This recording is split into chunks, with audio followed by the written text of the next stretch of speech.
और बहुत ज़्यादा प्रॉब्लम जो मैसेजेस की सूरत में मेरे पास आ रहा है जो फीमेल्स की तरफ से, वो किसी भी एज के हैं, चाहे वो यंगस्टर्स हैं या वो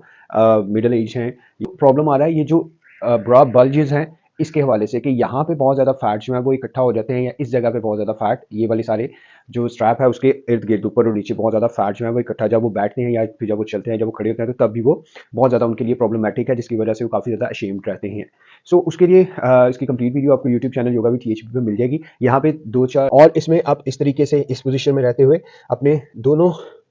शोल्डर्स को एक साथ इकट्ठा लेके आइए, अपनी गर्दन को दोनों बाजुओं के दरमियान इस तरीके से करते हैं,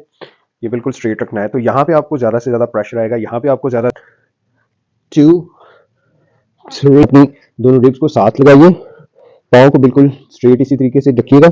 और यहाँ पे सिर्फ यहाँ तक 1 हाथों को, और यहाँ पे ऐसे उठते हुए 1 2 कर सकते हैं। अगर बाकी लोगों तक इस तरह की इन्फॉर्मेशन जरूर पहुंचाएं।